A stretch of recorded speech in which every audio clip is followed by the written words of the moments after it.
Okay, everybody. So we are now at the point in time where you are going to be taking the ideas that you generated through speed dating, deciding if some of the ideas that your classmates came up with are ones that you want to move forward with or you want to do away with and just go with your own ideas.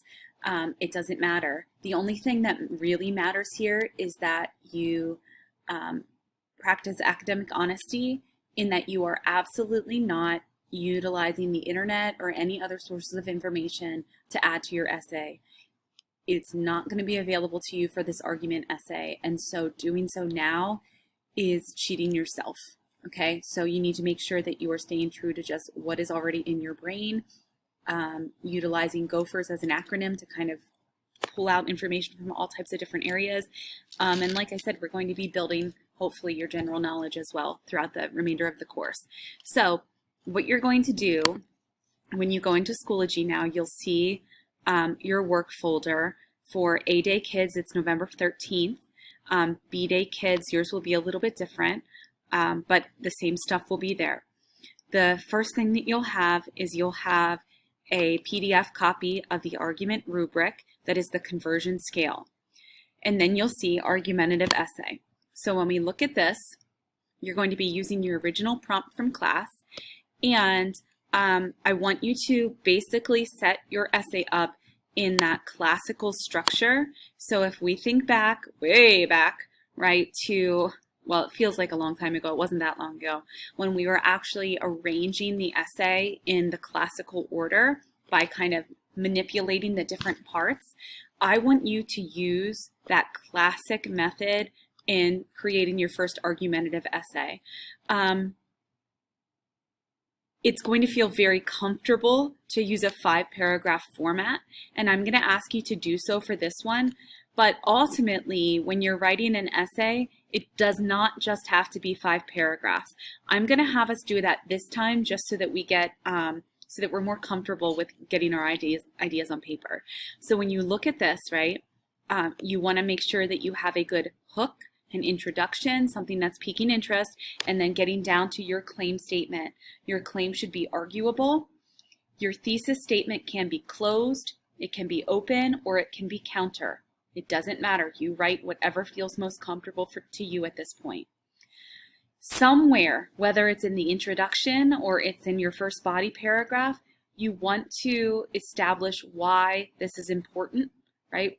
You're kind of building your ethos in doing so, but you're also appealing to emotions of who's reading your paper, which in this case will be me. Your confirmation are your reasons. I'm going to ask that you have 2 solid body paragraphs of your reason with your explanations and your commentary. And then I'm going to also ask that you add in a refutation section. This is your counter argument. So if you started with a thesis statement that uses a counter argument, you must go back to that counter argument that you gave me in your thesis statement. You have to. You've pinned yourself into that one. If you haven't done that in your thesis statement, you may address whatever counter argument your little heart desires. But remembering that, you have to say, some people believe this, and take a sentence or two to explain what they believe before ultimately you refute it and say, but they're wrong because.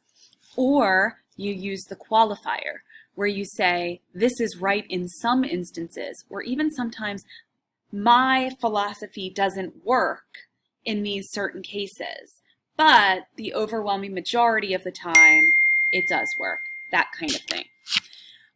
The last thing would be your conclusion paragraph. Remember that we're really looking at a minimum at about 3 sentences-ish for this kind of thing. You really want to pull in the pathos here. You want to kind of restate your claim in a mature way. You don't necessarily have to summarize your points. Ultimately, you want to get to the so what. Why is this important? Okay, why is this important? Even a call to action works here. So what you're going to do in Schoology, and I have a little bit of a review here for you, and I make a note that there are some pages in your textbook that you can review if you think you just want to read another argumentative essay. You have the template here. I'm going to ask that you type this one. When we do a timed one, I'll have you handwrite. Okay, and you already practiced generating ideas in handwriting anyway. So this is where you're going to be primarily working. Follow your pacing guide. The argumentative essay is not due today, but it will be set for you according to your day on Schoology, right? So here's a day's date. And that's it, really. So if you have questions, let me know. I know it's not easy. I know that it can seem stressful, but you're going to do fine. Do your best, and have a good day.